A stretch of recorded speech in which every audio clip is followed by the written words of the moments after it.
जय हिंद। मैं विकास सिंह आज आप लोगों के बीच लेके प्रस्तुत हूँ मैथ का एक और लेक्चर अर्थात औसत, जो कि पहले क्वेश्चन में मैंने डिस्कस किया था उससे संबंधित क्वेश्चन। चलिए हम देखते हैं पहला क्वेश्चन। किसी कक्षा के 30 छात्रों की औसत आयु 14 वर्ष है। यदि एक अध्यापक की औसत आयु शामिल कर ली जाए तो औसत आयु 15 वर्ष हो जाती है। अध्यापक की औसत आयु क्या है? इसके लिए हम एक सामान्य सूत्र देखते हैं। हमारा जो सामान्य सूत्र देखिए, यहाँ पे जो छात्र हैं, छात्रों की संख्या कितनी है? 30 है। उनकी औसत आयु कितनी है? 14 वर्ष है। अगर हम एक अध्यापक की औसत आयु को शामिल कर लेते हैं, अध्यापक की आयु को शामिल कर लेते हैं तो औसत आयु क्या हो जाती है? 15 वर्ष हो जाती है। तो हमें क्या निकालना है? अध्यापक की आयु निकालनी है। इसके लिए हम देखिए एक शॉर्ट ट्रिक देखते हैं। शॉर्ट ट्रिक हमारा क्या है? एक पहले उस फार्मूले को देखें। नया औसत कितना है आपका? 15 है, ठीक है। और जो आपके औसत आयु में वृद्धि कितनी हुई है?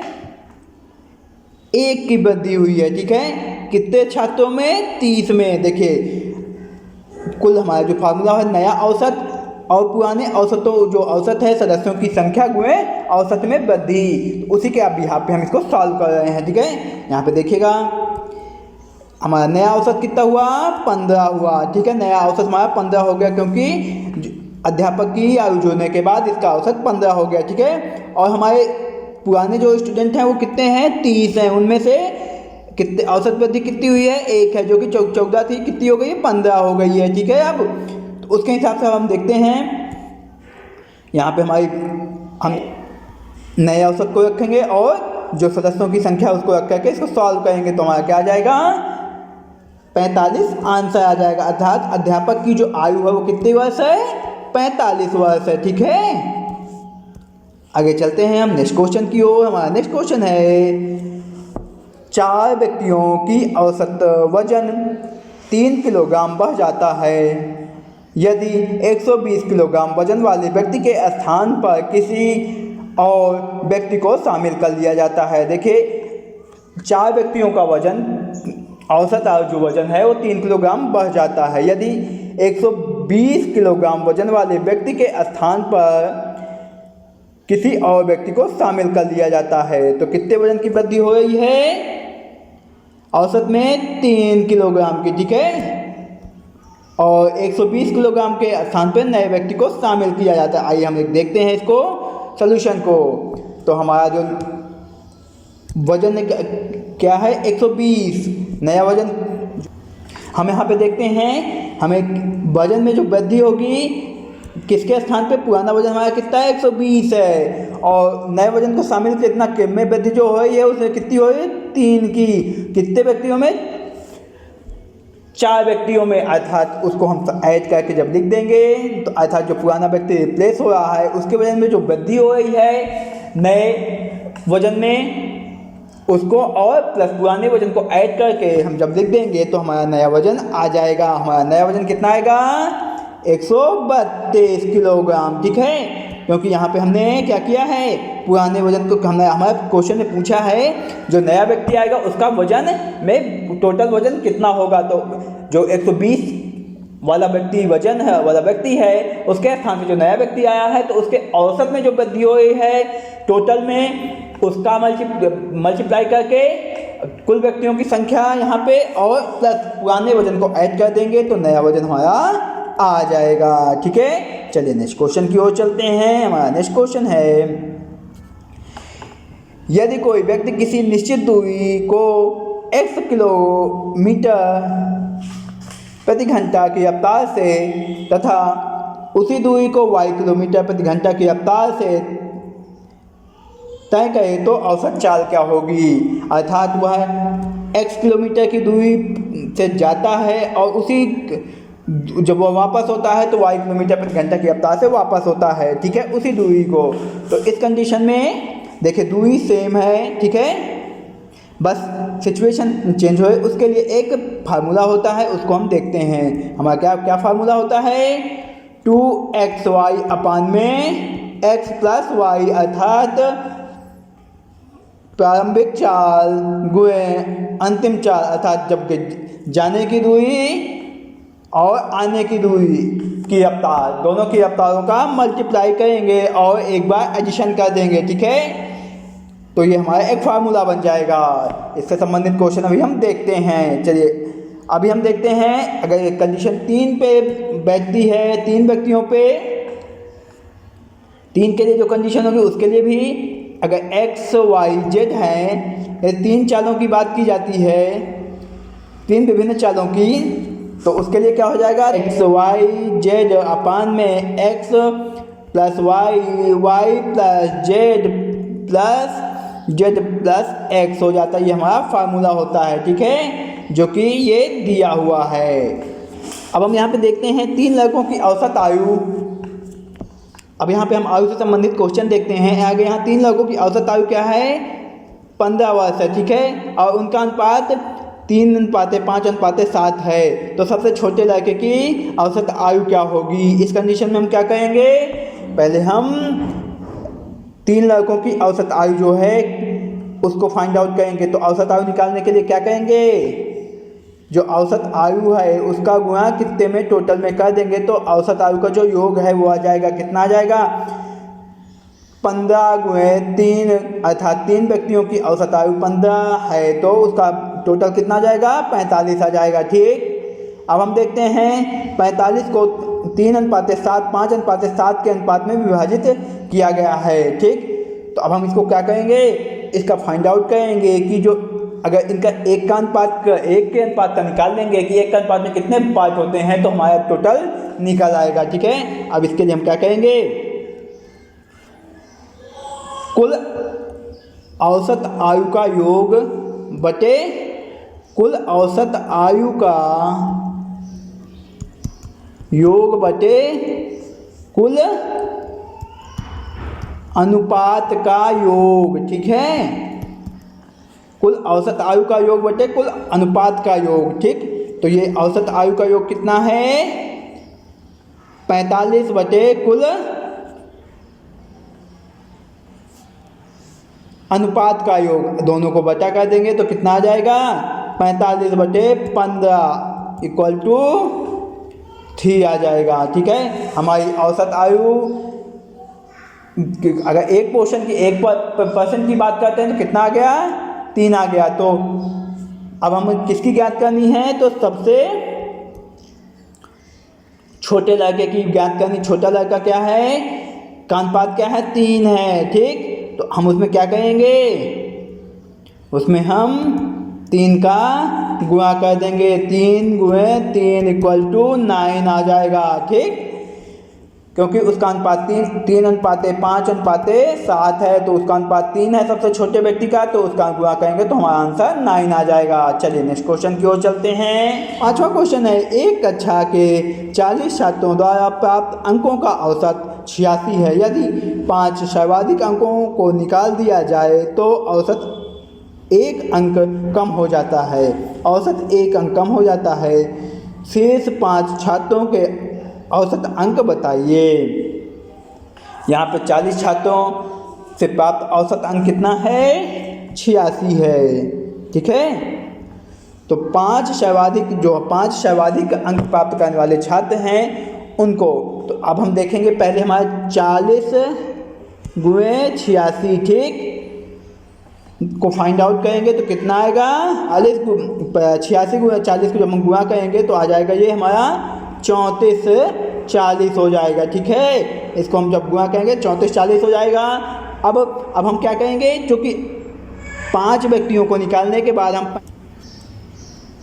हम यहाँ क्या करेंगे, जो हमारा गुणा है 35 व्यक्तियों का औसत निकालेंगे, जो कि अगर हम 5 व्यक्ति निकालते हैं तो औसत कितना हो जाता है, 85 हो जाता है, 86 से 85 हो जाता है, ठीक है। जब 86 से 85 हो जाता है तो उनका गुणा करेंगे तो कितना आएगा, इसका गुणा करेंगे तो 29:75 आ जाएगा, ठीक है। जब इसका 29:75 आ जाएगा तो हम दोनों का फिर अंतर निकाल लेते हैं। क्या निकाल लेते हैं, 34:40 माइनस 29 2975 का हम माइनस करेंगे तो कितना लेंगे। अब ये अब हम देखेंगे कि जो हमारे 5 ये जो औसत आया है ये कितने व्यक्तियों का आया है, 5 व्यक्तियों का औसत आया है, क्योंकि 40 व्यक्तियों के औसत को 35 व्यक्तियों के औसत से घटाया गया है, तो 5 जो व्यक्ति सर्वाधिक अंक पाने वाले हैं उनका औसत आ गया। तो अब ये कितना आ गया, 465। 465 में जब हम 5 का भाग देंगे तो कितना आएगा, 4 में जब 465 में जब 5 का भाग देंगे तो 93 आएगा। और यही हमारा जो सर्वाधिक अंक पाने वाला व्यक्ति है उसके अंक होंगे, ठीक है। और यही हमसे पूछा है क्वेश्चन में, ठीक है।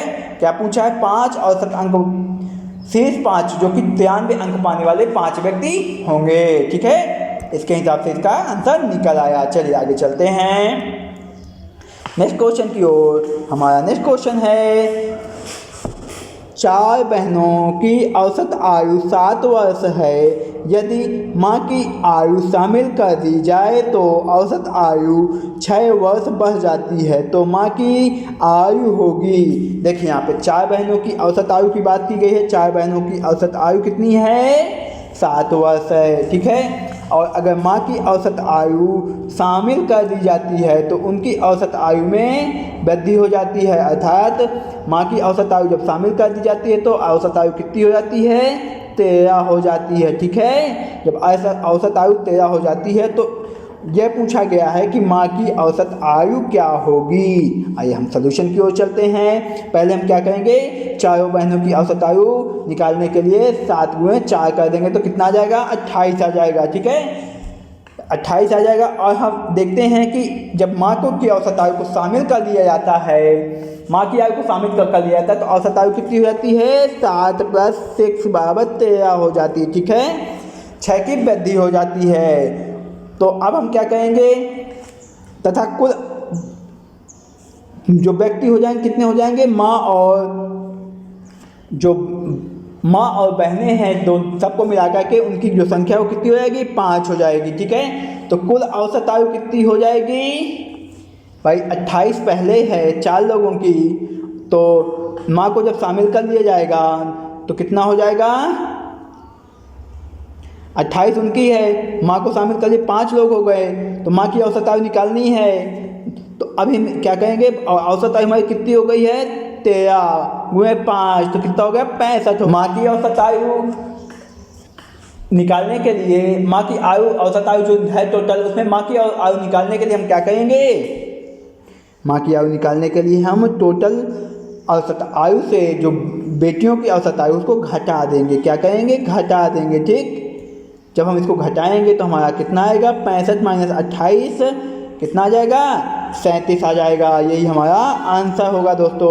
ये दोस्तों हमारा लॉन्ग विधि थी, ये लॉन्ग मेथड था जो कि हम जेन्युइन निकालते हैं। अगर हम शॉर्ट ट्रिक की बात करते हैं तो तब क्या करेंगे, हमारा जो फार्मूला है ये नया औसत कितना हुआ, 13 और प्लस सदस्यों की पुराने सदस्यों की संख्या कितनी है, 4, औसत वृद्धि कितनी है, 6, तो नए व्यक्ति की आयु कितनी हो जाएगी भाई, यहाँ पे नया औसत कितना है, 13 हो गया, और जो पुराने औसत में जो वृद्धि हुई उसको मल्टीप्लाई करके जब लिख देंगे तो हमारा कितना आ जाएगा, इसको सॉल्व करेंगे तो ये कितना आएगा, 37 आएगा, और वही हमारा आंसर होगा, माँ की आयु निकल आएगी, ठीक है। ये शॉर्ट ट्रिक है। इसके लिए फार्मूला है नया औसत प्लस पुराने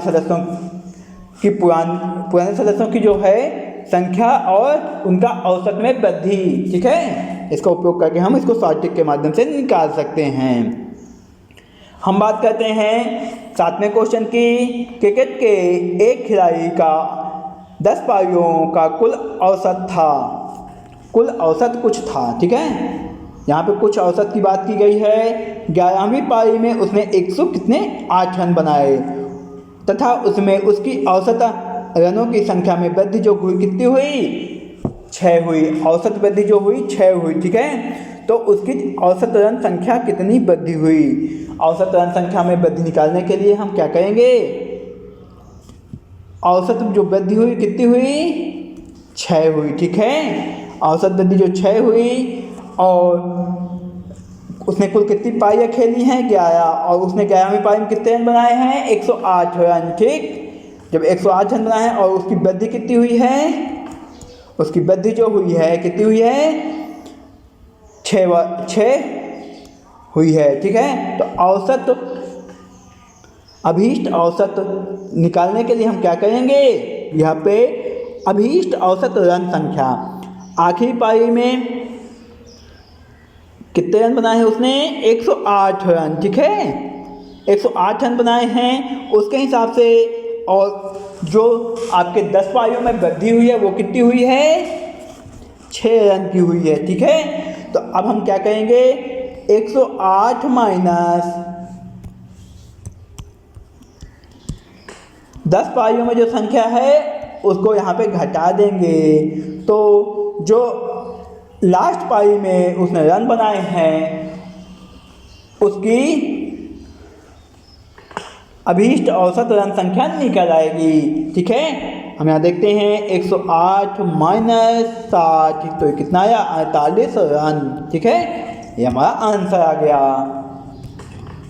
अगले क्वेश्चन की ओर चलते हैं। हमारा अगला क्वेश्चन है, एक क्रिकेट मैच में 6 खिलाड़ियों की औसत रन संख्या 36 थी।